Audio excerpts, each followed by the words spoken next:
His head was buzzing. There was a taste of dampness and something metallic in his mouth. Hyonu looked around and at first decided that this was just a very strange place, somewhere in the mountains or on the edge of wildland. But almost immediately he understood. Everything was different here. The trees were too ancient, too thick, the grass too tall, and the air too warm and dense like before a thunderstorm. He got to his feet. Having realized the situation, he understood perfectly how things worked, how a support had to stand so the roof would not collapse, how to run water, how to stack stones so a wall would not spread apart, how to reinforce a door, how to make food storage convenient and durable. In his past life, it had seemed like just a useful skill. Here, it could become something greater. Hyonu took his first step, and the forest immediately answered him with silence. At first, he walked toward the sound of water. It was the simplest landmark. If you do not know where you are, water is always more important than panic. Hyonu knew this at least instinctively. After some time, he came out to a stream. He crouched down, drank, washed his face, and only then noticed that he was being watched. Not with eyes, not openly. At first, it was just a rustle, then the crack of a dry branch, then the quiet creak of grass behind him. Hyonu froze. He pretended to wipe his hands and shifted slightly to the side, as if he wanted to stand up and go farther. He understood one simple thing. If someone is sneaking after you, a sudden movement may scare them off. And if you do not scare them off, they will show themselves. The rustle repeated. Someone was there. Not an animal. Not the wind. A person. Hyonu slowly moved forward, pretending he had understood nothing. Then he turned aside toward the trees, and as soon as he was by a thick trunk, he abruptly slipped into the shadow, hid, and waited. Movement. A small figure stepped out onto the place where he had just been standing. Hyonu jumped. He knocked her off her feet and pinned her to the moss before she had time to cry out. She had a short spear in her hands, but she did not have time to use it. Hyonu held her easily without applying much strength, although from her eyes it immediately became clear that this insulted her. The girl was young, sturdy, with a long braid and strange primitive clothing. Leather, fur, straps, bone, simple metal rings. A bag of coarse fabric hung from her shoulder.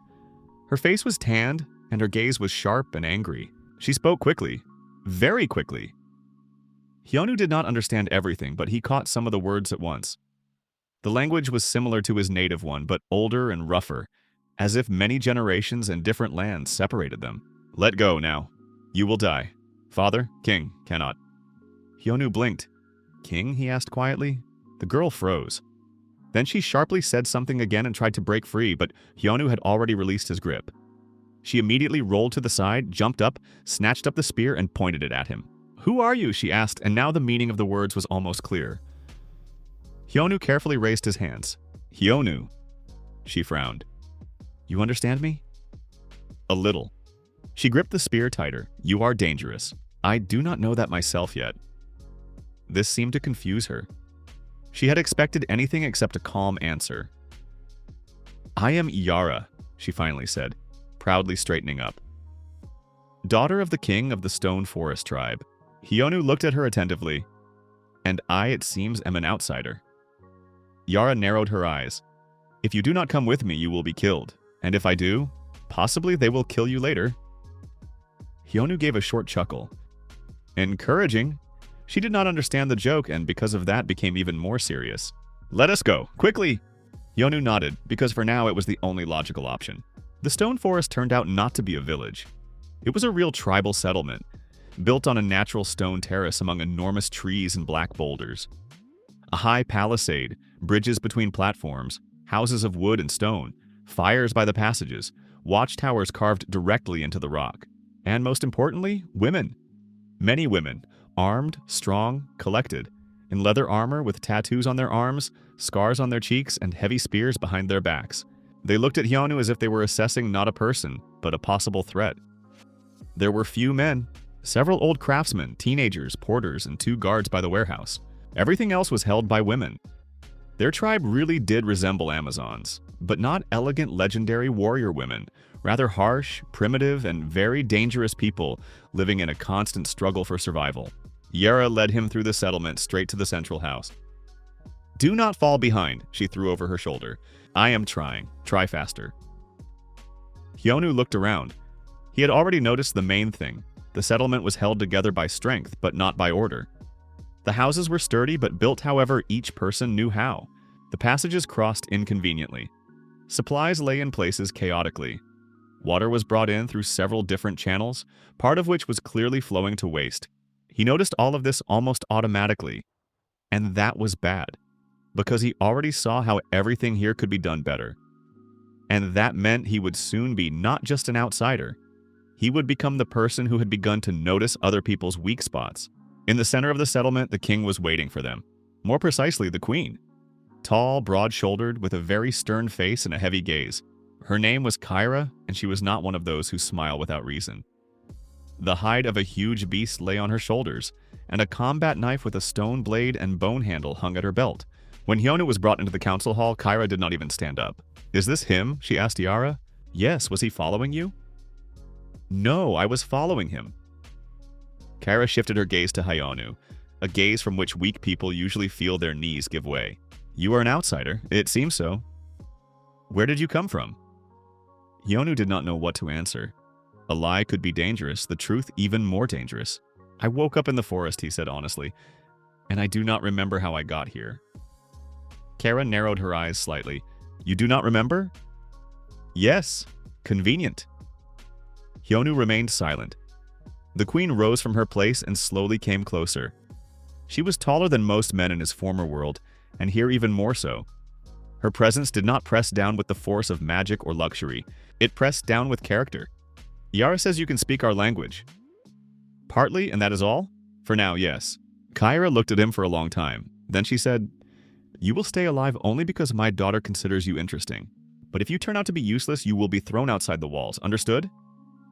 Hyonu nodded. "Understood." Yara stood nearby and looked at him as if she wanted to understand whether he would be frightened or not.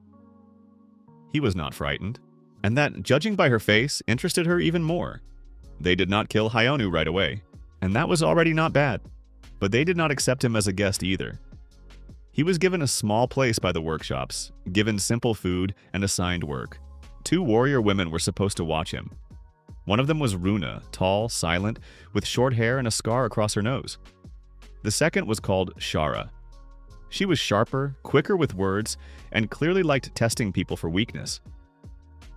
"He is small," Shara said, looking Hyonu over. "He does not even look dangerous." "Those who think that usually die first," Hyonu answered. Shara narrowed her eyes. "Are you being insolent?" "No. Careful." Runa, who was standing beside them, gave a slight smirk, and this was already important. Hyonu quickly understood. If he wanted to survive, he needed not to argue, but to show usefulness. And he began with the simplest thing, with water. He inspected the channels leading to the settlement and immediately saw several problems. Part of the water was being lost. Part of it went into the wrong drains. Several catchment pits were located too low, and in the rainy season they would be flooded with mud. He asked for a stone, sticks, and rope, and began drawing directly on the ground. At first no one listened. Then he began to show them. Here the water flows faster. Here the stream can be divided. Here a stone ledge is needed. Here it is easier to make a reservoir so the water does not disappear. Here the wall should be reinforced with clay and a woven base. Shara frowned. "What are you doing?" "Showing how not to lose water. We do not lose it as it is." Hyonu silently showed how much water was escaping through the side channel into the cracks between the stones. Shara fell silent. Runa crouched beside him and looked carefully. "This is true." Hyonu nodded. "If you fix it, you will have more water in the dry season." "How do you know this?" Runa asked. "Because I have already had something like this. Not here." It was an honest but uncomfortable answer. An hour later, he was already explaining how to build supports for storage platforms better. 2 hours later, how to make the flooring stronger so it would bend less under weight. 3 hours later, how to store food so it would not spoil from moisture. And most importantly, none of them saw magic in this. They saw only benefit. And that was stronger. Ayara appeared in the evening. She came not alone, but with several warrior women, though she sent them away almost immediately. "You spent the whole day digging in the dirt," she said instead of a greeting. "And good evening to you too. Do not be sarcastic." "I am not being sarcastic. I am thanking you." Yara looked at him suspiciously. "For what?" Hyonu nodded toward the channels. "If you do as I said, you will have fewer problems with water. She sat on a stone nearby. You are strange. I have already been told. No, not like that. You are not afraid of us. Hyonu shrugged. Should I be? Yara looked directly at him. Most men either fear Amazons or try to curry favor. And you expected that from me? Yes. Hyonu was silent for a while, then it seems I have disappointed expectations. Yara did not answer immediately. She simply looked at him with the expression people have when they are not sure whether something is funny or dangerous. Why are you so calm? She asked. Hyonu looked at the lights of the settlement. Because if I started panicking now, nothing would change. She unexpectedly smiled. Just a little. But Hyonu noticed it and understood. She was not just the queen's daughter. She was a young warrior who was used to checking everything herself, and that meant if he was useful, she herself would become his main bridge to the tribe. 2 days later, one of the upper platforms by the warehouse collapsed. It happened in the morning when sacks of grain, several baskets of hides, and 2 porters were standing on it. The structure did not withstand the weight because one of the supports was rotten inside. People screamed. The platform creaked and tilted. The sacks began to fall. One of the porters almost slipped down. Hyonu was the first to be nearby. He did not act heroic. He simply saw that the nearest support was about to give way and quickly shouted, "Get the people away, quickly!" The warrior women hesitated at first. Then Shara commanded even louder, "Do what he says." Hyonu quickly assessed the situation. Trying to repair it from above was too late. The weight had to be redistributed. It had to be propped up from below. The load had to be removed urgently and the platform temporarily secured. He grabbed the nearest poles and showed where to place the supports. Then he ordered them to bring stones and ropes. Runa helped without unnecessary words. Shara cursed but followed the commands. Yara appeared a minute later, saw the collapse, and immediately joined in herself. Together they stabilized the platform before it collapsed completely. When it was all over, silence hung over the warehouse. Hyonu stood in the dust and breathed heavily. Ira looked at him very attentively. "You do not just know how to speak," she said. "Sometimes I can do things too." "No, you saw the problem before the others." Hyonu nodded. "That is useful, very useful." Shara, standing off to the side, smirked. "Looks like he will still be useful to us." Runa silently agreed with her gaze, and it was at that moment that something in the tribe's attitude began to change. He was no longer considered just a prisoner, not yet one of their own, but no longer an empty place. In the evening, Hyonu was summoned to the council hall again. This time only Kyra, Iara, and several senior warrior women were there. The queen looked at him for a long time. "Today you saved the warehouse," she said. "Yes, and if not for your commands, our losses would have been greater." "Possibly." Kyra narrowed her eyes. "Why did you not run away when the collapse began?" Hyonu looked straight at her. "Because if I run every time something collapses, I will never build anything." The hall became quiet. Yara turned her head slightly as if she liked those words more than she was ready to admit. Kyra slowly stood up. "You are not like the men we usually meet." Hyonu smirked. "I hope that is not bad. It is dangerous." "Sometimes it is the same thing." The queen looked at him for a long time, then said, "You will stay, but now not as a prisoner, as a useful outsider whom we will continue to test." Hyonu nodded. "That is enough." Yara unexpectedly said, "He is already too useful to let go." Kyra looked at her daughter, then at Hyonu. "Yes, that is exactly why we will keep him." Hyonu felt that now everything was changing for good. He was no longer just a person caught in the forest. He was becoming part of a system he did not yet understand. At night, Yara came to the workshop alone. Hyonu was just checking the supports by the new water channel. "Are you still digging around?" she asked. "And do you still like appearing unexpectedly?" "Yes." She crouched beside him and looked at the diagram. "What is this?" "An adjustment for water collection. If this angle is made a little higher, then in the rainy season you will collect water better." Yara nodded. "Do you really know all this yourself?" Hyonu did not answer immediately. "I have always liked understanding how things work. With us, that is rare." "With us too," he said quietly. Yara looked at him more attentively. "Do you miss your world?" Hyonu fell silent. It was an unexpected question, and very personal. "I do not know," he finally said. "I have not yet understood what this place is and what happened to my life." She nodded. "That is honest. And you? Are you always so confident?" Yara smirked. "Only when someone is watching." Hyonu looked at her and for the first time noticed that behind her boldness and sharpness there was ordinary human fatigue. She has to be strong all the time, like everyone here. "Then it is good that no one is watching now," he said. Yara looked straight at him. Then she unexpectedly smiled, softly, completely unlike before. And it was more important than any confession. A week passed. In the settlement, people had already begun talking about the outsider who knew how to make water not disappear, platforms not collapse, and warehouses hold stronger. Some called him strange, some useful, some dangerous. And Hyunwoo simply worked. He already saw where a new drying platform could be built. He was already thinking about how to reinforce the outer wall. He already understood that the Amazon tribe lived strongly but chaotically. And chaos is something that can be turned into order. And the further it went, the more clearly he understood. If he stayed here for a long time, he would have to become not just a builder, he would have to become the person who changes the tribe. That evening, he stood at the edge of the terrace and looked at the forest. Yara came up from behind and quietly asked, "What are you thinking about?" Hyunwoo did not answer right away. Then he said, "About the fact that you have a very strong tribe. And it can become even stronger." She looked at him. "How?" Hyunwoo turned to her. "If you stop just surviving and start building the future." Yara was silent for a long time. Then she said quietly, "That sounds dangerous." Hyunwoo smirked. "Then it is just right." 3 more days passed. During that time, Hyunwoo managed to do more in the stone forest than some local masters did in an entire season. He did not build beautifully for the sake of beauty. He built so that the system would work. And that was exactly why not only the warrior women began to notice him, but also those who had previously paid no attention to him at all. He changed the slope of the water channel and the water stopped being lost in the cracks. He helped rearrange the storage platform so that heavy loads would not press on rotten supports. He insisted that food be stored above the ground and in ventilated niches, not simply in a damp corner next to the fire. He even suggested making simple drying frames for meat and herbs. And after the very first attempt, everyone understood this was not just convenient, it saved supplies.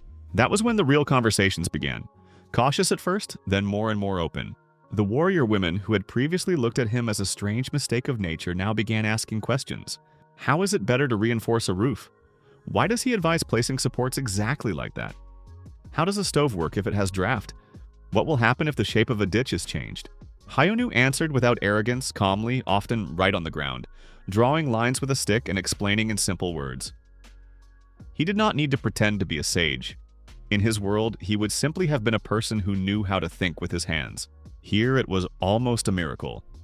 Yara came more often than the others. She pretended that she was simply checking whether he had destroyed half the settlement with his ideas. But Hyunwoo already knew. She was interested, not only in what he did, but also in who he himself was. Sometimes she appeared in the evening when darkness was already thickening around them, and sat nearby, silently watching as he leveled stones or intertwined ropes. In such moments, there were fewer words and more understanding between them, and that was becoming dangerous. Because trust is always more dangerous than distrust. Distrust keeps people at a distance. Trust hurts more. Everything changed at dawn. At first it was one shout on the watchtower, then a second. Then alarm rolled through the settlement and the air itself became different, dense, prickly, tense. Hyunwoo rushed out of the workshop and immediately saw warrior women running along the bridges grabbing spears and bows. A signal fire was already burning on the upper platform. Yara, in armor, was almost running across the yard together with Runa and Shera. "What happened?" Hyunwoo shouted. Yara turned sharply. "Scouts from the Southern Trail. How many?" "We do not know yet." "Who?" She clenched her teeth. "Not people of the stone forest," and that was enough. Hyunwoo already understood. If the tribe was so agitated, then it was not an ordinary group of traders, not beasts, and not random wanderers. It was someone they had already dealt with here. And most likely the matter was bad. A few minutes later, he was summoned to Kyra. The queen stood by a map carved on a large stone slab. Beside her were the senior warrior women, trackers, and 2 gray-haired advisors. Everyone's faces were grim. "Speak," Kyra ordered. One of the scouts dropped to one knee. "A detachment has been spotted near the southern rocks. 16 people, armed, moving quickly, red paint and bone pendants on their signs." The hall became even quieter. Yara turned slightly pale. "Who?" Hyunwoo asked. It was not the queen who answered, but Shara, the Bonehorn tribe. Hyunwoo looked at her. "And what is bad about that?" Shara smirked without joy. "They do not come for no reason. They either demand or rob." Runa added calmly, but that only made it scarier. "Sometimes both at once." Kyra struck the stone with her palm. "Then we prepare. Close the lower passages, archers to the eastern wall. Move the inner supplies into the stone warehouse. Women with spears to the southern line. Hyonu listened and quickly assessed the situation. The problem was not only the attack. The problem was that the settlement depended too much on several entrances and narrow bridges. If the enemy struck correctly, they could get stuck in their own corridors. A strong people, but inconveniently organized, is still a vulnerable people. He could not hold back. Your southern entrance is too open. Kyra slowly turned to him. What did you say? If they go through the south, you will have to hold them back in a narrow passage. That is good only at first glance. If they set fire to the lower bindings or strike the supports, you will lose maneuver. Shara grimaced. He is teaching us how to live again. No, Hyonu answered calmly. I am trying not to let you die. This caused a short, angry pause. Kyra looked at the map. Speak, what do you suggest? Hyonu had not expected that he would be asked at all. But he did not lose his composure. Make a false passage, not one line of defense, but two. In front of the first, obstacles, stones, blockages, traps for feet. Behind the first, a hidden second position, from which you can strike those who break through. And be sure to remove people from the open central platform. They will be covered there if the enemy uses fire. Yara quickly looked at him. You think they will use arson? If they are not smart, no. If they are experienced, yes. Kyra was silent for a very long time. Then she said, do as he said, and that was almost a sensation. The Queen of the Stone Forest entrusted part of the defense to an outsider for the first time. The settlement turned into an anthill, but not into a chaotic one, into a gathered one. Hyonu had never seen how quickly people change when they understand that their home can be destroyed. All his recent drawings, remarks, and corrections suddenly became not just useful, but vitally important. He ran with the warrior women to the southern slope, showed where to place blockages, where to stretch ropes, where to leave the passage narrow, and where, on the contrary, to open space so that at the right moment, the enemy would enter the kill zone.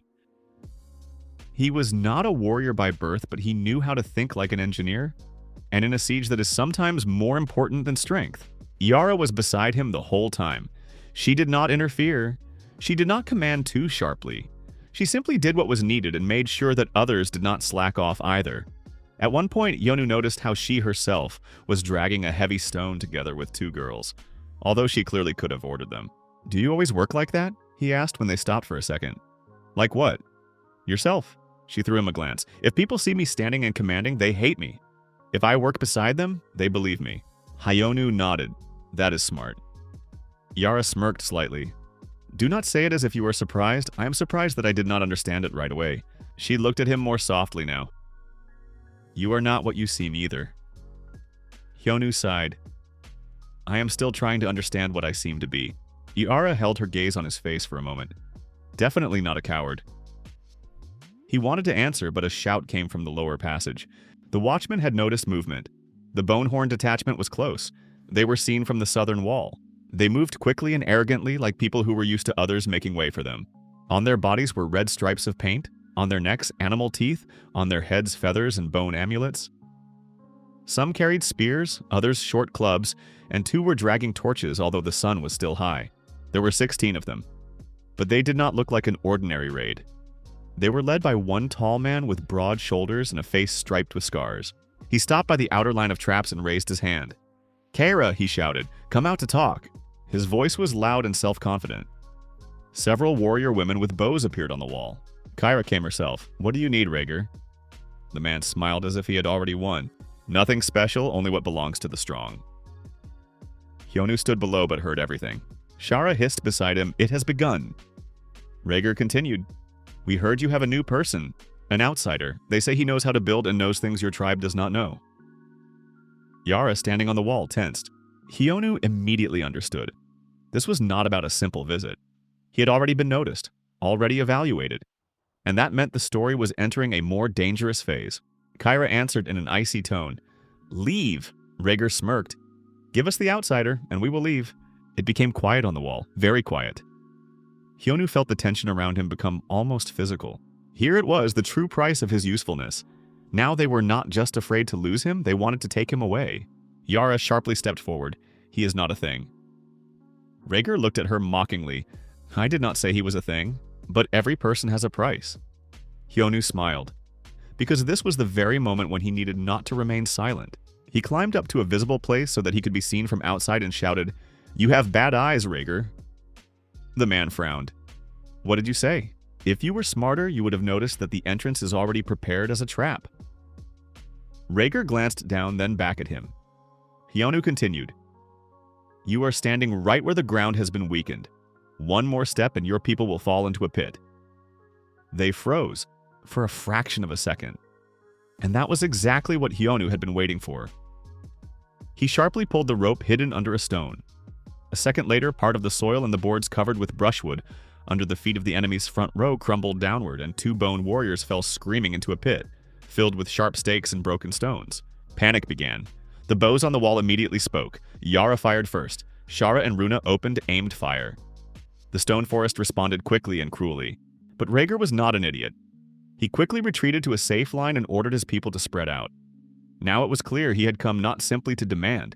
He wanted to test how dangerous Hyonu was, and he understood it too late. The attack began in earnest when the enemies tried to bypass the trap and strike at the side passage. Hyonu did not stand aside. He himself ran down, helping pull the defensive ropes and pass stones to the throwing points. He did not know how to throw a spear better than the local warrior women, but he knew how to see where the defensive line was about to crack. One of the enemies had already almost broken through to the lower bridge when Hyonu noticed that the right fastening was weakened. Runa, left! He shouted. Runa shifted without question and struck the attacker's shield with her spear, knocking her aside. Shara, holding a bow, shouted, They have come too close. Then retreat to the second line. Hyonu answered sharply. Are you commanding us? Yes, if you want to survive. Yara, who at that moment was already in the thick of the fight, heard this and unexpectedly did not object. She simply struck the opponent on the shoulder with the stone pommel with a swing, knocked him off his feet, and shouted to the others, Back! To the inner line! It worked. The enemies were drawn exactly where they needed to be. Tight space, a narrow angle, slippery stones, hidden loops, and hanging supports. Hyonu had rebuilt the lower section for exactly this purpose several days earlier, although at the time no one had believed it would be needed so quickly at all. And now the whole structure came alive. One of the attackers slipped. Another caught a rope and was struck by a log. A third entered a zone where stones came crashing down on him from above. The Bonehorn began to lose momentum, and when the enemy loses momentum, the battle is already almost won. Rhaegar still broke through close enough for Hyonu to see him again. Now he was not so self-confident. He was angry. And when his eyes met Hyonu's, there was no longer any condescension in them. Did you plan all this, outsider? Hyonu stood among dust and smoke with a scratch on his arm and dirt on his face. Yes, you were not supposed to know the terrain. But I saw it. You were not supposed to have time. But I did. Rhaegar clenched his teeth and stepped forward. You think you are smarter than the strong? Hyonu tilted his head. No. I think the strong too often underestimate those who know how to think. This enraged the enemy even more. Rhaegar lunged forward, and Hyonu would almost not have had time to dodge if not for Yara. She flew in from the side and struck Rhaegar in the side with her spear, forcing him to stagger back. They collided shoulder to shoulder with Hyonu. For a moment, a strange feeling arose between them. Not romantic, not soft, but battle unity. When two people who should not have been standing beside each other suddenly cover each other as if they have been doing it all their lives. Alive? Yara asked quickly. For now, yes, good. Rhaegar retreated, looking at both of them with hatred. This is not the end yet. Hyonu answered calmly, I know. And it was true, because he already saw that the attack had been reconnaissance. The real danger would come later, and that meant their future problems were only beginning. When it was all over, the stone forest looked as if it had survived a storm. But it had held. The attackers retreated, dragging away their wounded. Several people among the Amazons were wounded too, but the losses turned out to be smaller than all the elders had expected, and Hyonu was responsible for that. This could no longer be hidden. In the yard among damaged boards and broken spears, the women of the tribe surrounded him. Some looked with respect, some with interest, some still with distrust. Kyra approached first. She was covered in blood, not her own, someone else's, but she held herself just as straight. You saved my people, she said. Hyonu exhaled tiredly. I just helped. No, you thought before the others, and acted before the others. She paused. From this day on, you are not a prisoner, and not a guest. Hyonu tensed. Yara also froze. Kyra slowly continued. You are a member of the Stone Forest as long as you yourself want it. Silence hung over the settlement, and then one of the warrior women struck her spear against the stone. Another, then another. It was a sign of recognition. Hyonu did not smile right away. The memory of the fact that he could have just been handed over to the enemy was too fresh, but something inside still trembled. For the first time, he had not simply survived, he had taken a place. Yara came closer and, lowering her voice, said, "Now they definitely will not let you go." Hyonu looked at her. "And would you want me to leave?" She did not answer right away. "No," it was said quietly, honestly, and without her usual boldness. And for some reason, it was exactly after that his heart skipped one beat. Late at night, he was again standing at the edge of the terrace. The forest was dark, enormous, and quiet. But now this silence no longer seemed safe. It seemed temporary. Hyonu thought about what had happened, about how quickly everything had changed, about the fact that the tribe had accepted him not because he asked, but because he had turned out to be needed, and about the fact that this most likely would not be enough. Being needed is a fragile thing. Today it saves you, tomorrow it turns into a duty, and the day after tomorrow into a reason for envy or fear. Footsteps sounded behind him. Yara. She stood beside him, folding her arms across her chest. "You are tired. A little. You are lying." "A little more than a little," she snorted, then looked into the darkness. "Rager will return. Yes, and not alone." Hyonu nodded. "Yes." Yara slowly turned to him. "Are you not afraid?" He thought honestly. "I am afraid. But not the way I was before." "How?" Hyonu looked at the lights of the settlement below. "Before, I was afraid of dying. Now I am afraid of not having time to build what I can build." Yara fell silent. Then she said almost in a whisper, "You are strange." Hyonu smirked. "You have already said that." And it is still true. She stood there a little longer, then suddenly came closer and touched his wrist, quickly, almost uncertainly, as if she herself had not expected this gesture from herself. "Tomorrow will be worse, I know. Then do not die." Hyonu looked at her. "I will try." She nodded as if that was enough for her, and left, and Hyonu remained alone, looking at the forest, which was already preparing a new threat. And somewhere deep inside, he understood. This was only the beginning, because now the enemies knew his name, and that changed everything. The night after the attack on the southern slope turned out to be so quiet that the silence made one want to clench one's teeth. The stone forest did not sleep the way ordinary settlements sleep. Here, no one allowed themselves to truly relax. Even the fires burned at half strength, as if afraid to reveal the presence of the tribe to those who might be watching from the darkness. The warriors did not move far from the walls. The guards changed every 2 hours, and women with bows and spears stood at every entrance. Hyonu sat by his workshop and silently looked at the drawings spread out on the smooth stone. Over the past few days, he had already understood the main thing. The stone forest was strong, not because there were many weapons here. What made it strong was the habit of surviving. Here, every woman knew how to fight, every family kept its own supply, every trail was used not just randomly, but with defense in mind. And yet this was not enough. If the enemy came not from the trail, but from the air, if he set fire to the outer line, if he struck not at the walls, but at the supplies, if he found a weak spot in the structure of the tribe, then even the strongest Amazon could die because of a single miscalculation. Hyonu closed his eyes and exhaled. He saw before him not just a settlement. He saw a system that could be strengthened, organized, turned into an almost impregnable fortress. But for that, time, trust, and access to resources were needed. And resources here were always a cause for arguments. That was exactly why he was called to the queen. The council hall was lit by 3 large fires, each burning in a stone circle carved directly into the floor. The air here smelled of smoke, hides, and iron. Kyra sat on a high chair of dark wood. Yara stood to her right, and the senior warrior women were positioned along the sides. When Hyonu entered, no one spoke right away. Kyra looked at him as if she were weighing not a person, but the future fate of the tribe in her palm. "You said that our southern line is too open," she finally said. "Yes, you said it before the battle." "Yes, and you were right." Hyonu nodded but did not smile. Kyra slowly rose. "I do not like it when outsiders interfere in the affairs of my tribe, but I like it even less when an outsider turns out to be more useful than my own people." A light rustle passed through the hall. Yara threw him a quick glance. There was both a warning and curiosity in it. "Speak, what do you need?" Kyra said. "If your ideas truly save the stone forest, I am ready to listen." Hyonu did not beat around the bush. "I need people, stone, wood, ropes, in 3 days without constant interference." Shara snorted. "And nothing else? Maybe our altar and throne right away too?"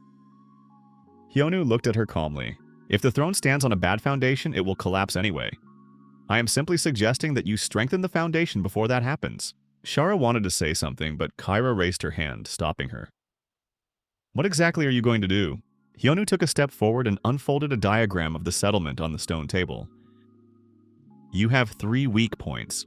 The first is the food warehouse, the second is the southern stairs. The third is the eastern crossing, where the joint between the stone support and the wooden frame has already begun to rot. He ran his finger along the lines. If the enemy strikes from here, he will not take the wall, he will take the support. And when the structure sinks, the defense breaks by itself. One of the senior warrior women frowned. You see too much. That is because I am not looking at the walls. I am looking at how they stand. Kyra was silent for a long time. Then she asked, why are you helping us at all? You could leave.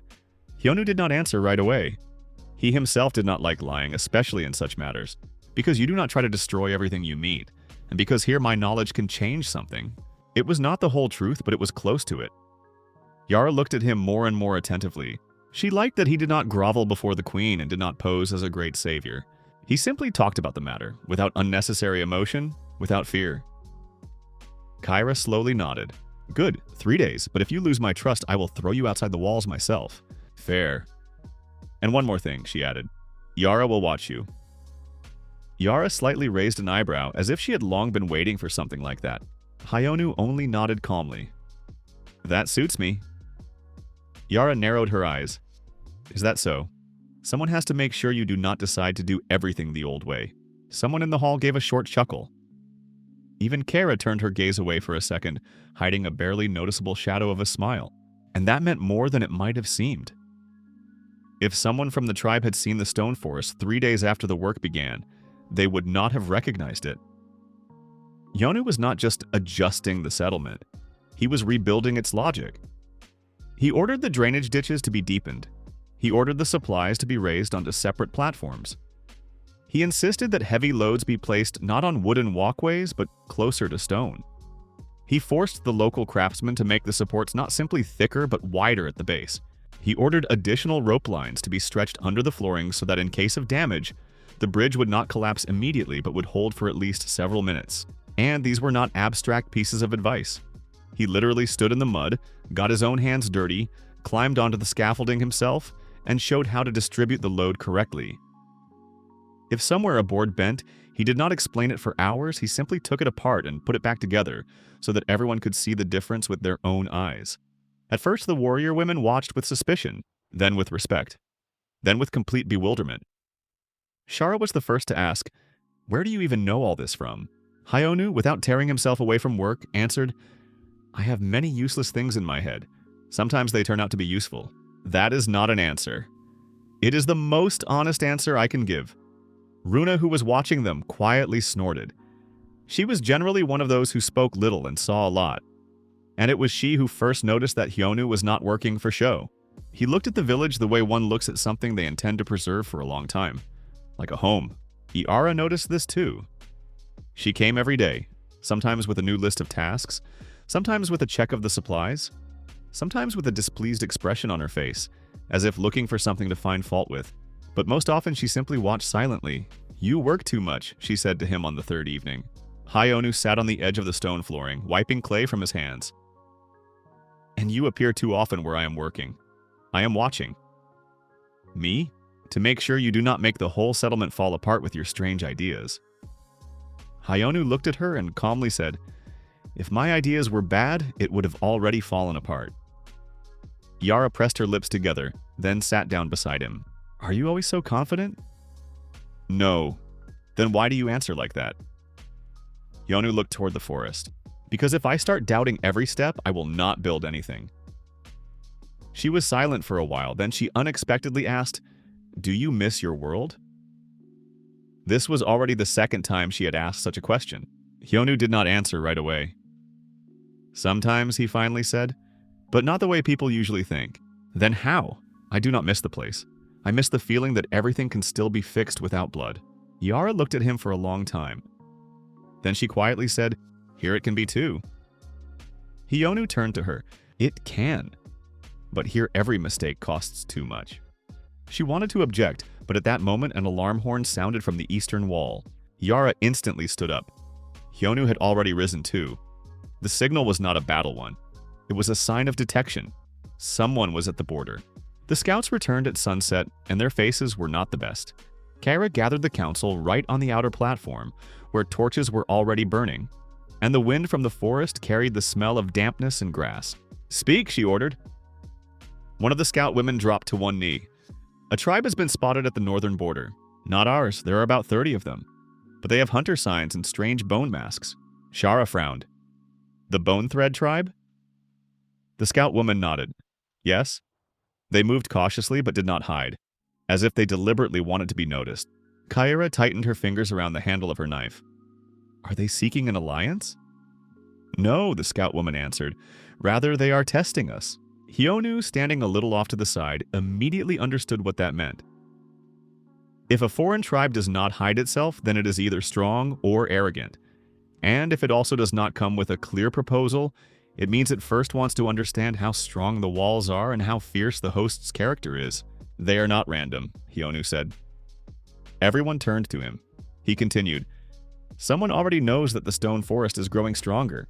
That means not only random raiders may come here, this may be reconnaissance before a larger movement." Kyra looked at him attentively. "You think we are being tested?" "Yes, and not only you." "Me too."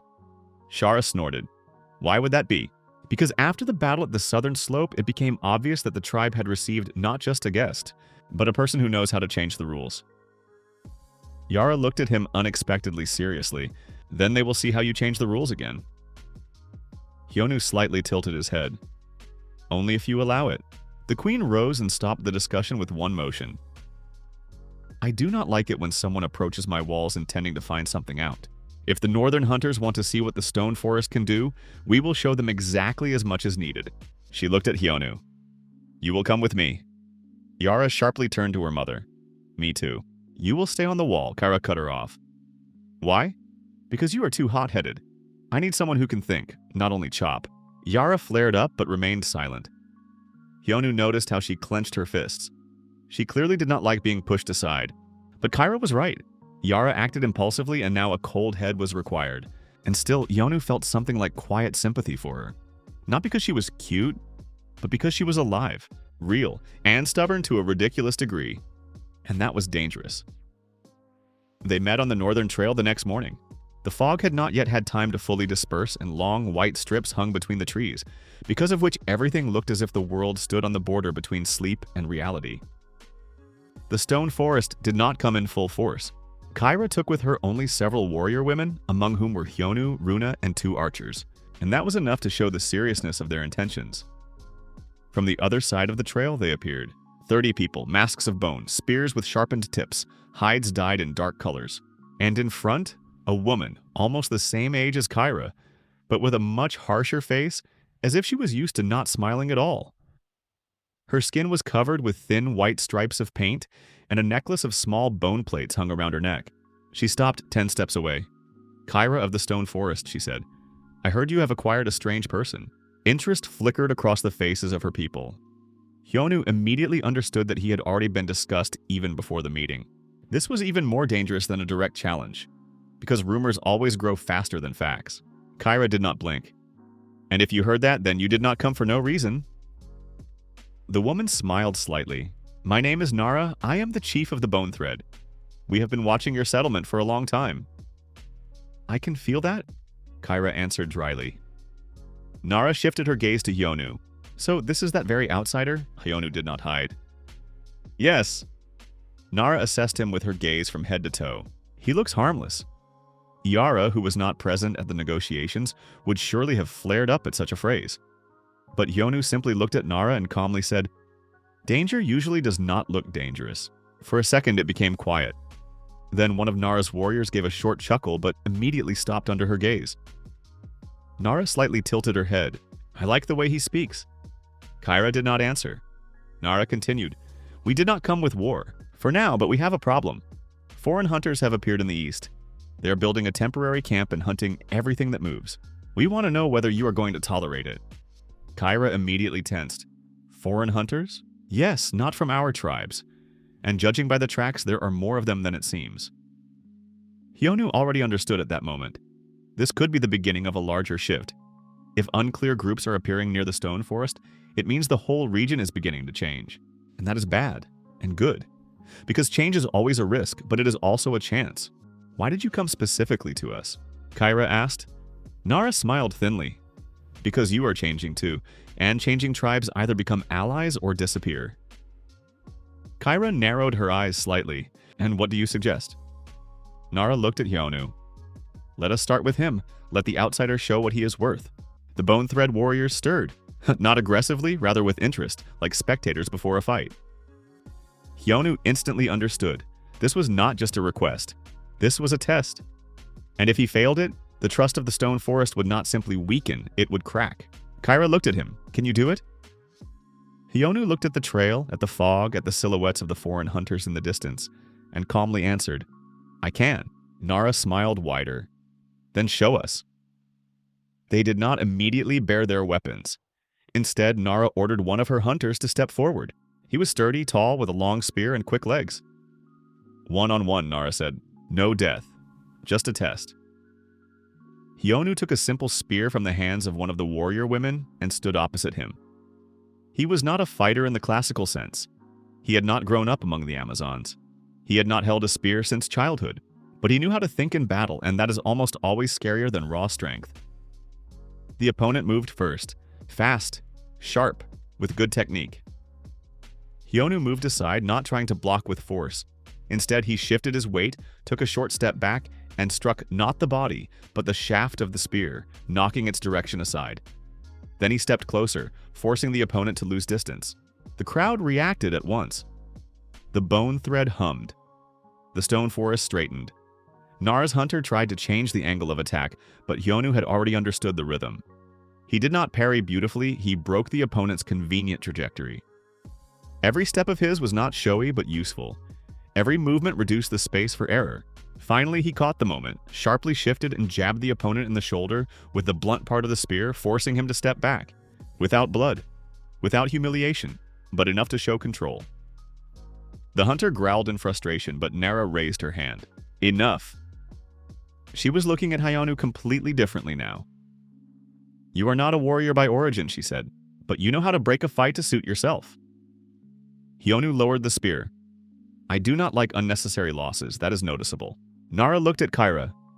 Now I understand why you keep him near you. Kyra did not smile, but she did not argue either.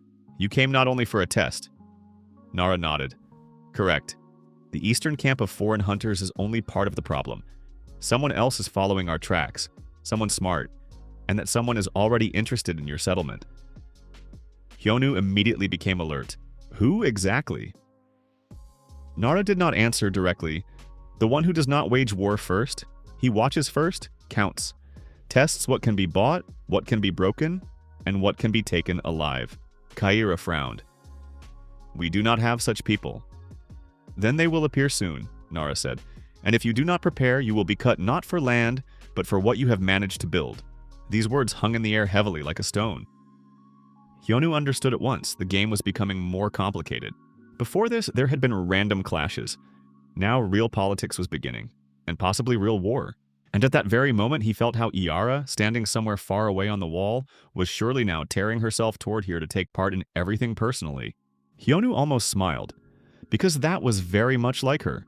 In the evening, when Nara had already left, the fires in the stone forest did not go out for a long time. Kyra gathered the senior warrior women and Hyonu in the central hall. The atmosphere was grim but collected. So then, the queen said, we are not only strengthening the walls, we are preparing for the fact that they will start watching us. One of the elders asked, whom do you mean? Kyra looked toward the dark entrance. Those who come not as an enemy, but as a merchant, ally, or advisor. Shara crossed her arms. You think people are coming here with politics, not spears? Exactly, Kyra said. And that is more dangerous. Hyonu stood silently, but inside he was already building a scheme of possible risks.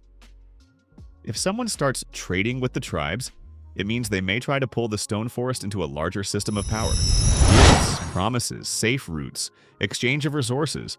All of this sounds good until you understand that convenience usually has to be paid for with freedom. And freedom here was the most valuable thing. Yara entered the hall almost without knocking. She looked as if she was ready to argue with anyone, including her own mother, Why was I not called? Kyra looked at her wearily. Because you would already want to run and chop everything in a row.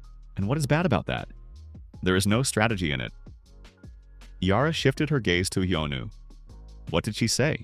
Hyonu briefly retold the essence. Yara listened, becoming quieter with every word. And then she unexpectedly said, "So you were right." "About what exactly?" he asked. "That you cannot simply build walls.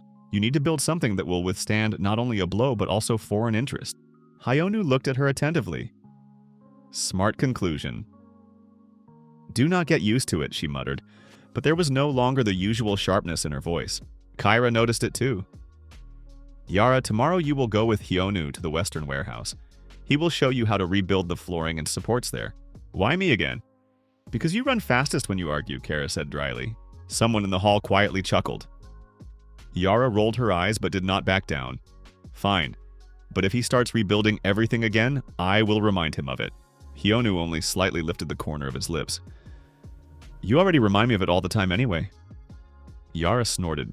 But it was exactly in this small thing that there was what was changing their relationship.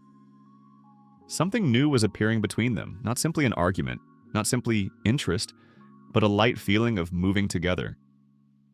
As if they were beginning to understand each other without unnecessary words, and that perhaps was the most dangerous of all. That day began with smoke. First it was noticed on the distant ridge of the forest, a thin gray thread slowly rising between the treetops. Then footsteps sounded. Not heavy, not battle-like, measured, precise, like those of a person who knows that no one should touch him until he himself wants it. Kyra gathered the people at the outer entrance. The warrior women stood silently with spears in their hands, and the bows were already drawn. Hyonu found himself beside Runa and Yara, although Yara was doing her best to pretend that she had simply, accidentally, come to check the guard. "Who is that?" she asked quietly. Hyonu narrowed his eyes. "I do not know yet, but he walks as if he is already sure they will let him in." Yara snorted. "Arrogance is a bad sign. Sometimes it is also a profession," Hyonu answered.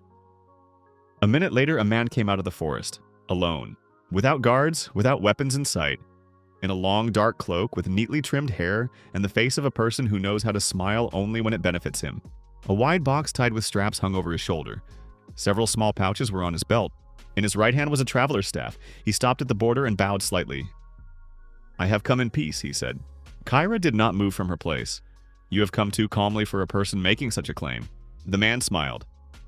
"Calmness is part of my profession. My name is Lin. I represent the trade network of the southern routes." Shara whispered. "Traders already know that we are strengthening." That was fast. Runa did not answer, but her gaze became harsher. Lin cast an assessing look over the stone forest. Not too openly, but enough for it to become clear.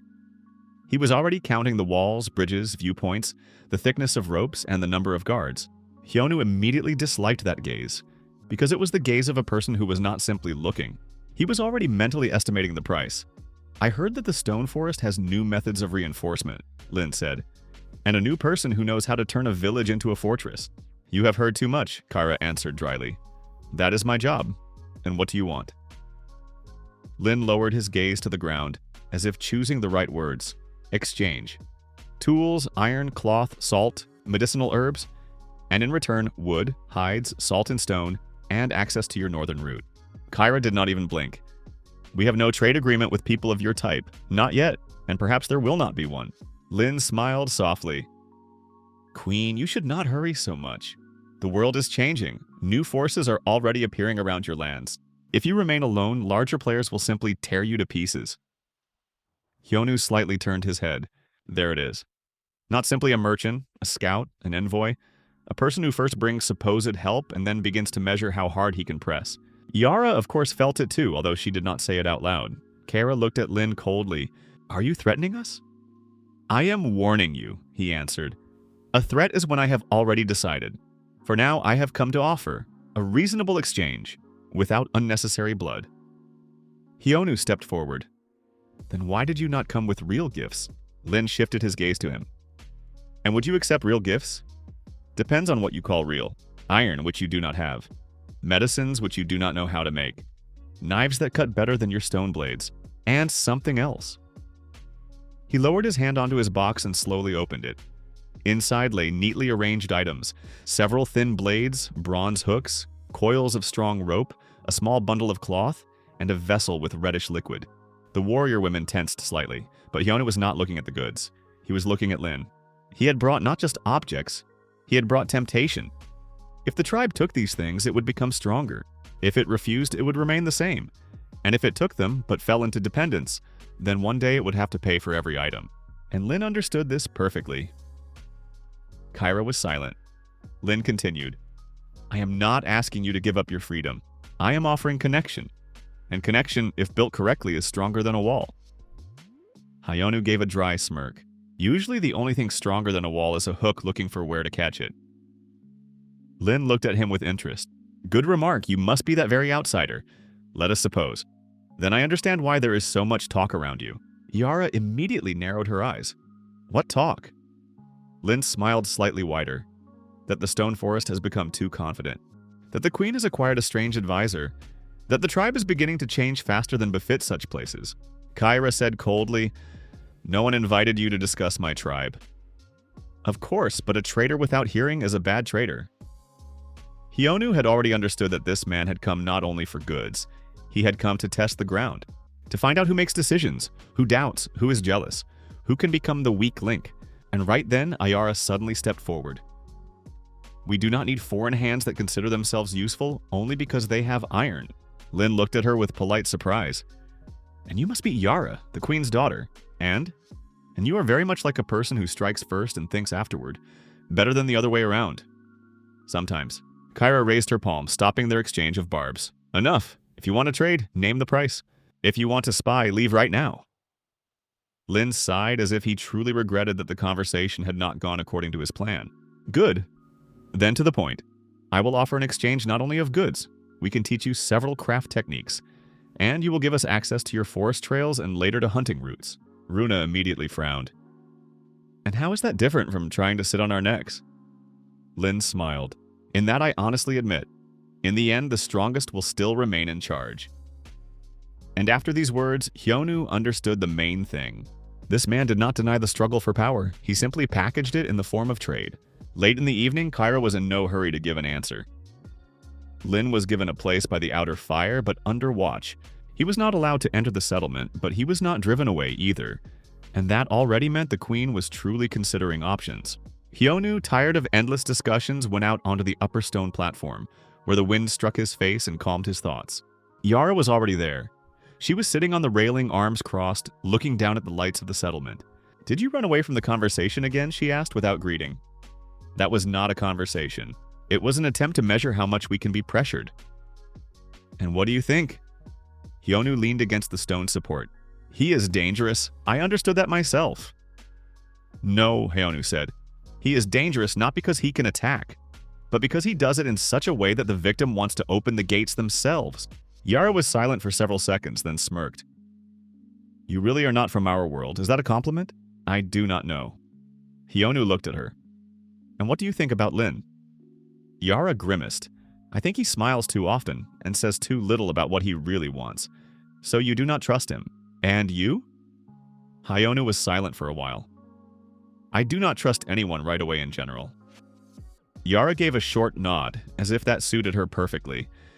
Then she looked at him more attentively. But you are not doing all this for no reason. Not only for the stone forest. Hyonu slightly raised an eyebrow. And what do you want to hear? The truth. He looked away. I want there to be a place here that will not fall apart at the first blow. I want people not to die because of someone's stupidity or greed. And also, he fell silent for a second. I want knowledge to mean something, not just strength, but usefulness. Yara did not interrupt. It was a rare moment when Hyonu spoke more than usual, and she clearly understood that. And what else? She asked quietly. Hyonu glanced at her. And I also do not like it when someone comes and decides that they can buy everything here. Yara looked into his eyes for a long time. Then she unexpectedly smirked. So you simply do not like this traitor? I do not. Then you are already my ally. Hyonu smiled slightly. That fast? I quickly understand who irritates me correctly. This made him snort quietly, and at that moment, an alarm call sounded somewhere below. They both sharply turned. On the lower platform, the warriors raised their spears. Movement began by the fire where Lin was sitting. Hyonu and Yara went down almost at a run. Part of the guard had already gathered by the fire. Lin stood calmly, but something in his face was tense. Kyra stepped forward. What happened? One of the scout women pointed toward the forest. Tracks. Fresh tracks of a foreign detachment were just found on the eastern trail. Lin's expression immediately changed. How many? No fewer than 10. Armed? Yes. And moving cautiously. Hyonu immediately understood. This was not a coincidence. If unknown armed people appear near a trader exactly at the moment of negotiations, the coincidence is far too convenient. Kyra turned to Lin. Are these your people? He sharply shook his head. No, I came alone. Shara said quietly but harshly. It could be cover. First you come alone, then your random people move closer. Lin did not take offense, he simply looked at Kyra. If I wanted to attack, I would not leave a box of goods in plain sight. That is too crude. Hyonu intervened. He is right about one thing. This does not look like his handwriting, but it is definitely someone's test. Kyra clenched her fingers. Someone is watching us. Not just watching, Hyonu said. Someone wants to understand how ready the stone forest is for a major conflict. Yara glanced at him quickly. You think they already know about our rebuilding? If they know, then it means we have ears inside. These words made everyone around fall silent. This was already worse than an external enemy, because an external enemy attacks openly, but an internal one waits until you weaken your own defense. Kyra immediately said, strengthen the posts. Check everyone who has been on the Eastern Trail over the past 2 days. Trust no one until we find out where the tracks came from. Lin raised his hand. I can help with the search. If, of course, you have not already decided that I am guilty. Kyra looked at him for a long time. You are already standing too deep here to be accidental. Lin did not answer. And Hyonu noticed how he tensed almost imperceptibly. Not from fear, from calculation. Too smart a person to act nervous without a reason. Yara saw it too. She leaned toward Hyonu and quietly said, he is hiding something, of course. And does that not bother you? It does. But for now, not critically. She pressed her lips together, then said with a slight smirk, you turn everything into a task, and you turn everything into a fight. Because a fight is more honest. Not always. Yara wanted to answer, but they were interrupted by a shout from the outer passage. A track! Another one! Alarm rose again. This time the scout woman brought a small object, a piece of cloth caught on a branch on the eastern trail. Kyra took it and frowned. It was not just cloth. There was a symbol on it, a thin mark burned into the corner. Hyonu leaned closer and saw a sign that he very much did not like. Because it was not the sign of a tribe, and not of traders, and not even of random hunters. It was the trace of someone who wants not just to watch, but to build their own game around the stone forest. Kyra looked at the cloth, and her face became stone. Tomorrow we will announce a hunt for those who leave such signs. Lin said quietly, and if this is not a random detachment, but someone's network, then you have already found yourselves at the center of a major conflict. I can see that myself, Kyra answered coldly. Hyonu was silent, but inside he was already building the next step. He understood. Now the stone forest stood on the edge. Outside, unknown hunters. Inside, a possible traitor. Nearby, a traitor who knew too much. And Yara who was gradually ceasing to look at him simply as a useful outsider. And that meant that soon he would have to choose not between good and evil, but between whom he would protect first. Late at night, Hyonu returned to the workshop, but he did not even have time to sit down before the door suddenly flew open. Ayara entered without ceremony. You are coming with me. Where? To the Eastern Trail. I want to look at this track myself. Hyonu stood up. Kyra has already forbidden it? Yes, and? Yara crossed her arms. And I am going anyway. Hyonu sighed. You are incorrigible. Thank you. Now stop talking and take a knife. He took his simple working blade and followed her. On the way to the Eastern Trail, Hyonu kept trying to understand why she had so abruptly decided to disobey the order. And the answer was probably simple. Yara hated being kept aside. And also perhaps she already felt that the matter was more serious than it seemed. When they went beyond the nearest lights, Yara finally said, I like Lin less and less. Me too, he is too polite, and too precise, and looks too calmly at someone else's land. Hyonu nodded. And that means he is used to evaluating it as an object. Yara clenched her fist. I hate people like that. Because they are dangerous? Because they pretend to help. Hyonu glanced at her. So you have already decided everything. She slowed down and looked straight into his face.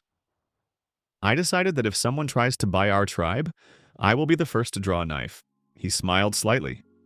Your style. Are you mocking me again? A little. She snorted, but a second later her gaze became serious. Hyonu. He stopped. She rarely called him by name so directly. If all this turns into a real war, will you stay? He was silent longer than usual, because it was not a simple question. It was no longer about walls, not about goods, not about tracks in the forest. It was about choice, about whether the stone forest would become a temporary point for him, or a place he would fight for. Hyonu looked at the dark forest, then at her. Until you decide to drive me out, I will stay. Yara nodded, but that was clearly not enough for her. And if I decide not to drive you out? He turned to her, and in that pause there was more tension than in any battle. Then, probably, I will stay even longer. She looked away first, but the corner of her lips still trembled. And exactly at that moment, a quiet crunch sounded from the darkness ahead. They both sharply tensed. Someone was nearby. The crunch repeated. Quiet, almost elusive, but in the night silence it sounded like a shot. Yara instantly lowered her hand to her belt. Hyonu to his simple knife. Both froze, listening as the wind stirred the leaves, and somewhere ahead between low bushes and wet roots, someone cautiously stepped back. Someone there, Yara whispered. Yes, Hyonu answered just as quietly. He took half a step forward but did not hurry. If this is a watcher, then he already knows he has been noticed. And that means the first move now is more important than the second. Another crunch, this time from the right.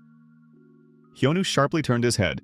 A low figure flashed in the darkness. Not tall, not adult, small, almost adolescent. She darted toward the stones at the edge of the trail and tried to disappear into the shadow. Stop! Yara shouted sharply and broke into motion. The girl rushed to run. Hyonu did not shout. He simply did what he knew how to do best. Looked at the terrain, at the slope, at the dry branches underfoot, at the nearest stone. And in the very next moment he understood where the fugitive would head if she did not have time to reach the ravine. Left! He shouted to Yara. She will go toward the low ground. Yara instantly changed direction. Hyonu went to cut her off. The girl was fast, but not that fast. Her shoulders were trembling. She was running too unevenly, which meant she was afraid. Or not trained. In any case, she did not look like a full-fledged scout. That was why Hyonu did not throw himself at her right away, but blocked her path only when she herself came out into the narrow passage between the stones. She stopped abruptly, like a little animal caught in a trap. Hyonu stood before her. Yara on the left, a rocky ledge behind. She had no path. She clenched a short wooden blade in her hands, but held it as if she herself understood that it was useless. Who are you? Yara asked coldly. The girl was silent. Hyonu looked more closely. She wore simple hunting clothes, but too new for an inhabitant of the wild outskirts. Her hair was tangled, dirt on her cheek, a thin rope with a metal bead around her neck. Not a tribal charm, and not the sign of the stone forest. She is not one of ours, Hyonu said quietly. The girl twitched. I did nothing.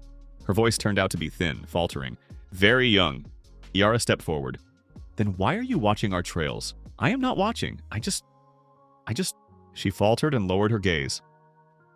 Hyonu noticed that her fingers were trembling. This was not a confident spy. This was a frightened child who had been sent where she should not have been. He came closer and carefully, without a jerk, took the blade from her hand. The girl did not even resist. What is your name? He asked. She was silent. Then quietly, almost inaudibly, Neri. Who sent you here? She clenched her teeth. I cannot say. Yara looked at her gloomily. Were you taught to watch? No. Then why are you here? The girl shrank even more. I was just told to look. I was supposed to return before dawn. Hyonu exchanged glances with Yara. The situation immediately became clearer and more unpleasant. Near them, someone was indeed operating who used not trained people, but the weak and young. This meant either a desperate network or a very dirty scheme. Yara leaned toward her. Who said it? Neri stubbornly pressed her lips together. If I say, they will kill me. Hyonu answered evenly. If you do not say, they will most likely kill you too. Only later. Neri flinched, and at that moment a sharp voice sounded from above. Do not scare her any further. She is already shaking all over. They both instantly turned around. On the stone ledge from which the wall of the forest descended stood a woman with short dark hair and a cold gaze. Tall, wiry, with a bow behind her back. On her belt hung the sign of a stone forest patrol. Yara sharply tensed. Runa! The woman jumped down easily, almost silently. I was following from the other side. I saw how she was sneaking along the trail even before you did. Hyonu exhaled, so you were following her. And you too, Runa answered calmly. Kyra ordered not to let the situation out of sight. Yara grimaced. Mother was watching me? Runa did not answer directly. The queen does not trust night walks, especially when there are too many ears in the forest. Hyonu glanced at Neri. So that is how it is. Runa nodded toward the girl. She is not just a random spy. She is from the outer settlements, those that stand on the old trade section. Someone there is now buying up food, people, and information. Neri turned even paler. Yara narrowed her eyes unkindly. Buying with what? Runa looked at Hyonu, then at Yara. That is exactly what I wanted to find out. But it seems we now have a more serious problem. What problem? Hyonu asked. Runa pointed back toward the border of the forest. While you were catching this girl, someone left a new sign on the eastern slope. They returned almost at a run. The eastern trail was narrow, dark, and damp. Tree roots clung to the stones like fingers. Water squelched underfoot, and the air smelled of wet leaves and smoke that was still drifting from the outer fires. At the edge of a small stone slab, Runa stopped and crouched. Someone had carved a symbol on the surface. Not crudely, not in haste, with a sharp tool and with the obvious intention that the sign be noticed. Hyonu leaned closer. It was not the sign of a tribe and not a trademark. The pattern consisted of 3 curved lines joined into one elongated oval. Nothing familiar except for one unpleasant feeling. This is how territory is marked by those who want to show that they have already been here. And not just been here, checked whether it was possible to go deeper. This is not a coincidence, Hyonu said quietly. Yara clenched her teeth. I am already tired of this. You are not the only one, Runa answered. But the sign was not left for you. Kyra appeared a minute later together with 2 senior warrior women. The queen looked icy. What is this? Hyonu straightened up. Someone is placing marks on our routes, possibly marking observation points, or future infiltration paths. Kyra looked at the symbol, then at Neri. The girl shrank. I did not know there was a sign there. Of course you did not know, Yara said coldly. You were sent precisely so that you would understand nothing.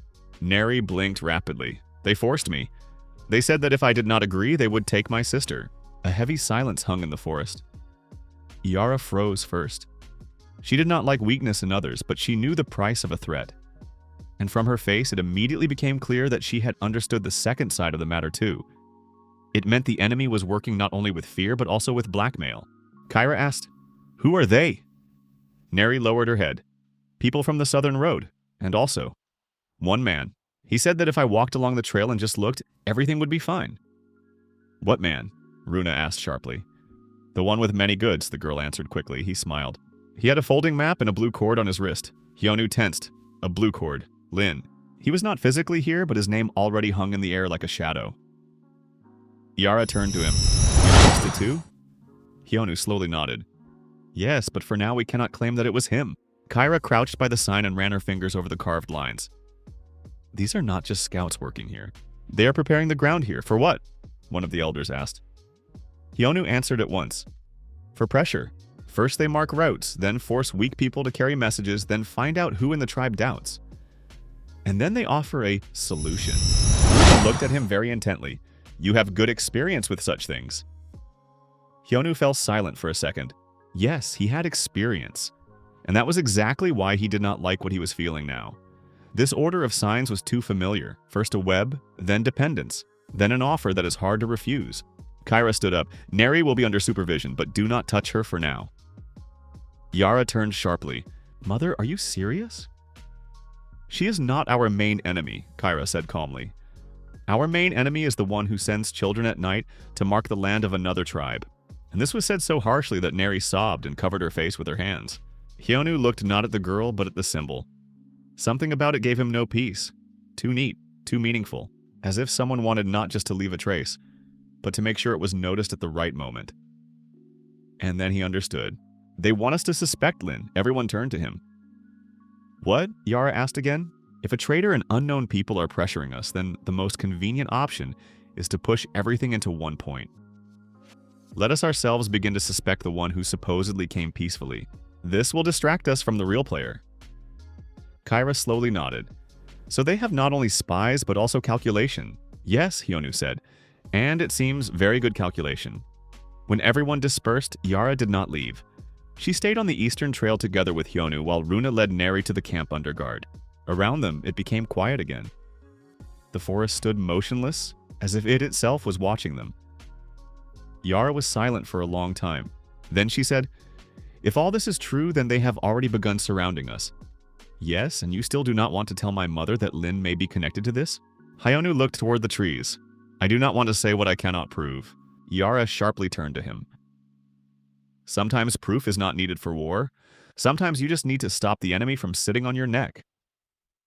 And sometimes, because of haste, you can strike the wrong person," Hyonu answered calmly. She clenched her fists. "Are you always this cautious?" "When it concerns living people, yes." This seemed to touch her more strongly than he had expected, because Yara suddenly said quietly with harsh directness, "And I am not." Hyonu looked at her more attentively. She continued, "I would already go and beat a confession out of Lin if I could. I would force him to say who left the sign, who sent the girl, who is sticking their nose into our forest at all. And if I had to break bones, I would not regret it." Hyonu did not object right away. Then he said, "That is why you are dangerous." Yara raised her head. "To whom? To those who are used to controlling people through fear and half measures? You do not play their game," she smirked, but her eyes remained cold. "Is that a compliment?" "Yes." She unexpectedly fell silent, as if she had not expected such simple honesty. Then, a little more quietly, "Then I will also say it honestly. I do not like how you look at all this, as if you are already ready for us to be betrayed." Hyonu slowly answered, "Because I have too often seen trust used against those who are building something good." Yara looked at him for a long time. "Are you afraid?" He did not lie, of course. She softened slightly. "Then why do you not leave?" Hyonu looked at the lights of the stone forest in the distance, at the walls he had helped strengthen, at the platforms that were already holding stronger, at the people who argued but lived together, at her, stubborn, sharp, alive, too real. "Because I have not finished yet," he said. Yara did not answer right away, and then, very quietly, almost in one breath, she said, "Good." It was one short word, but it meant far more than any long speech. The next day, Lin came again, this time with a new cart, several sacks, and 2 workers. Still just as polite, still just as calm, still just as too confident. Kyra met him at the main gates. Hyonu, Runa, and Yara stood nearby. Lin looked at their faces and immediately understood. Something had changed. "It seems you had a difficult night," he noted softly. Hyonu did not look away. "Yes." Lin shifted his eyes to the queen. "I hope you have made a reasonable decision regarding trade." Kyra answered coldly, "Not yet." Lin smiled as if this was exactly what he had expected. "Caution is a good quality," Yara said quietly but angrily, especially in those who hide someone else's tracks behind it. Lin slightly raised an eyebrow. "Excuse me?" Hyonu did not interfere. He simply watched, and very quickly understood that this man knew how to change his facial expression without the slightest tension. "A sign was found on the eastern trail," Hyonu said, "and a girl who was used as a messenger." Lin's expression did not change for even a moment. "How terrible. And you decided that this is somehow connected to me?" "I have not decided anything yet," Hyonu said calmly, "but you appeared in our forest too conveniently on time for us not to ask questions." Lin smiled slightly wider. "Questions are normal, but if you see an enemy in every trader, you will very quickly be left without goods and without allies." Kyra took a step forward. "Then tell me, Lin, who exactly is watching our trails?" He held her gaze. "I would like to know that too." Yara nearly flared up with anger, but Hyonu stopped her with a look. Because right now, Lin really spoke as if he was not lying, or was playing very well, and that was much worse. "Good," Kyra said. "Stay on your platform. No free walks around the camp." Lin bowed slightly. "As you command, Queen." He went to his cart, but before turning away, his gaze lingered on Hyonu for a moment. And there was something too meaningful in that gaze. Too attentive. Too calm. Hyonu understood. The traitor already knew that he had begun to be suspected, and that meant everything would become much worse next, and much more interesting. After Lin left, Kyra ordered an internal inspection. Neri was taken away under guard. The guards were ordered to count the people. The senior warrior women were ordered to check the warehouses and night posts. Runa and 2 others set out along the outer trails to look for second signs. Yara, of course, offered to go first. In response, Kyra said that if Yara left again without orders, she herself would have to catch her all over the forest. After that, Yara did not argue, but her mood became even darker. Hyonu caught up with her near the workshop. "You are angry." "And you noticed," she answered sarcastically. "At me?" "No, at this whole circus." Hyonu nodded. "Then that is good." She blinked. "What?" "Because anger helps if it is directed correctly."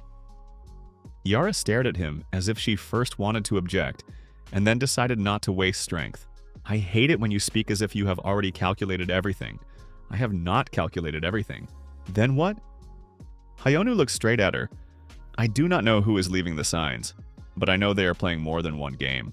And that means if we react only to one layer, we will be struck from another." She thought for a second. It was visible on her face, rarely, but very clearly. And in exactly such moments, she was especially good. Not just a warrior woman, but a person capable of changing her opinion when faced with strong logic. "And what do you suggest?" she asked more calmly now. "Watch Lin, but do not pressure him prematurely. Check the internal routes, and most importantly, find the one who sent the girl." Yara crossed her arms. "And if it is still him?" Hyonu shrugged. "Then we will find evidence. And if we do not?" He was silent for a while. "Then it will mean that we were distracted well enough to be struck somewhere else." Yara visibly tensed. "That already sounds worse, because it is worse." She silently looked at him for a couple of seconds, and then suddenly asked, "Are you really not afraid that one day you will turn out to be no longer needed?" Hyonu was a little surprised by the question. Then he answered honestly, "Of course I am afraid." Yara had not expected such directness. And I still continue doing what I can. Being needed is an unreliable thing, but a result is not. She slowly nodded. And at that moment, when they both stood by the settlement wall, where there was already a smell of shavings and smoke from the evening fires, Yara suddenly said quietly, "If all this ends badly, I will not let you go." Hyonu looked at her. "Is that a threat?" "It is a warning, and if it ends well?" She slightly looked away. "Then I will not let you go either." And it sounded so unexpectedly quiet and honest that Hyonu did not even immediately find what to answer. And then an alarmed shout sounded below. A scout woman ran from the outer corridor, gasping, "Queen!" Another sign was found on the western side. Everyone tensed in an instant. Hyonu sharply turned. Yara clenched the handle of her knife, because now it became clear these were no longer random marks. This was a network. And someone was very diligently tightening it around the stone forest. And somewhere far away in the forest, perhaps, a real trap was already being prepared.